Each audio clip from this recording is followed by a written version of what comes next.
Во Македонија се уште не е стигната пресудата на Грчкиот врховен суд кој одби екстрадиција на бегалците Горан Груевски и Никола Бошковски, наводно со образложение подкрепено со одлука од Страсбур дека еднаш дадено помилување не може да биде повлечено. Но и без одлуката, ефектите веќе се чувствуваат. Обвинетите во предметот Титаник и денеска побараа судот да ги отфрли обвиненијата на СЈО, повикувајќи се на аболицијата на председателот Иванов. Адвокатот на екс-министерката за внатрешни работи Гордана Јанкуловски и пратеникот Илија Димовски посочи дека помилувањето на шефот на државата не може да биде повлечено и се уште има правна сила. Реакцијата на судовите ќе зависи од ставот по прашањата, важи или не важи повлекувањето на помилувањето, но важи или не важи и самото помилување на председателот Иванов од 2016-та за вкупно 56 лица. Останува уште една отворена врата да се побара советодавно мислење на форумот на високите судови пред Европскиот суд за човековите права. Тоа може да биде излез да се побара правно мислење во конкретната ситуација во однос на ова прашање. Ке продолжат ли судските процеси за помилуваните или предметите на СЈО се пред блокада?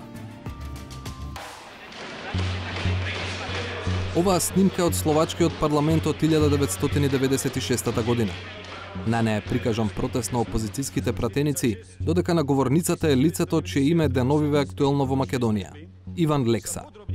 Станува збор за поранешниот шеф на словачката тајна полиција, чиј случај беше аргумент на одбраната на Груевски и Бошковски во Грција. А сега и аргумент да се прекинат сите судења против помилуваните од Иванов во Македонија. Наку со Иван Лекса е помилуван за сомнежи за тешки кривични дела во 1998-та за посмената на власта тоа помилување да биде повлечено. По повлекувањето на помилувањето, словачките судови првично го гонат, но потоа го прекинуваат прогонот бидејќи не наоѓаат основа за повлекување на помилувањето.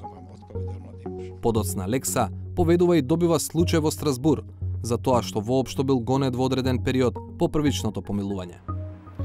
Ова и било која друга одлука на судот во Страсбур е важна затоа што создава обврска за сите земји членки на Советот на Европа, меѓу кои Македонија, во идентични ситуации да следат праксата од Судот за човекови права. Но дали Лекса е ист или случај налик на она што со помилувањата се случи во Македонија? Асистентот по уставно право на правниот факултет во Скопје Денис Прешова вели не. Според него, пресудата на Страсбур за Лекса е последица на незаконитоста на повлекувањето на помилувањето, додека во Македонија проблемот е во законитоста на самото помилување. Илустративно, правото на председателот на Македонија да помилува без никаква процедура извира од членот 11 од Законот за помилување од 1993 година. Кога повикувајќи се на тој член, Црвенковски го помилува Заев. Во 2009 година власта на ВМРО ДПМН и на ДУИ направи измени и дополнувања на Законот за помилување, при што член 11 е избришан, а со тоа и правото на председателот да помилува без претходна процедура. Во 2016-та Уставниот суд ги укина измените и дополнувањата од 2009-та. Но, вели Прешова, повикувајќи се и на интернет страницата на Уставен, овој суд не создава право, туку констатира што е неправо. Тоа значи дека укинувањето на измените во 2009-та не значат дека на сила е вратен членот 11, а со тоа и правото на председателот да помилува без процедура. Па сепак, Иванов помилуваше токму според тој член 11, кој за Прешова не постои, се додека собранието повторно не го донесе. Заради тоа сметам дека судичките суди во постапките кои се пред нив и предметите кои ги споменавте во однос на лицата кои беа предмет на овие одлуки за помилување, судиите треба во овие постапки директно да се повикаат на член 84 од Уставот и да кажат дека овие одлуки всушност се во спротивност и со Уставот и со законот, бидејќи се базираат на непостоечка законска основа, односно на непостоечкиот член 11 од Законот за помилување од 1993 година. Според Прешова, таквата одлука на основните судови нема да значи дека на одбраната ќе бидат ускратени сите правни лекови. Во теорија, на располагање ќе имаат барем уште еден механизам – Уставниот суд. Можност постои. Ако одлучат бранителите во конкретните постапки, судски постапки пред нашите редовни судови, да поднесат барање за заштита на слободи и права на нивните клиенти, на обвинетите, значи пред Уставниот суд, по донесените одлуки за одбивање на нивните приговори по однос на овие прашања, како веќе оди процедурата, за одбивање на обвинителните акти и запирање на самите кривични постапки. И ако доколку сметаат дека нивните права и слободи кои ги штити Уставниот суд се повредени. Како би постапил Уставниот суд во една таква ситуација е тешко да се претпостави. Например, во одлуката од 2016 година, кога Уставниот суд ги укинува измените на Законот за помилување од 2009, се вели дека тоа е неотповиклив и конечен акт на милост на председателот на Републиката. Но во друг предмет, само неколку месеци откако Иванов ги повлече помилувањата, Уставниот суд отфрлил иницијатива за оценување на уставноста и законитоста на одлуките за помилување, меѓу другото, и поради тоа што оспорените одлуки не се во правниот поредок, односно престанале да важат.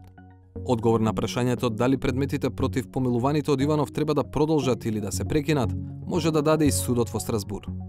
Таквата идеја веќе ја презентираше поранешната судика од Македонија во тој суд, Миријана Лазарова Трајковска. Излез од вакви ситуации постои и ние зборувавме протокол 16 е отворен за ратификација и тој им дава можност на земјите членки на конвенцијата да побараат советодавно мислење од Европскиот суд за човековите права, дури постапката тече. Значи да се посоветуваат со судот како да пристапат кон некоја правна работа. Меѓутоа, бидејќи и Македонија се уште не го ратификувала овој протокол, останува уште една отворена врата да се побара советодавно мислење на форумот на високите судови пред Европскиот суд за човековите права. Тоа може да биде излез да се побара правно мислење во конкретната ситуација во однос на ова прашање. Председателот на судот во кој се предметите против помилуваните од Иванов вели дека е свесен за ова и за другите опции, но дека не е работа на првостепениот суд да ги употреби.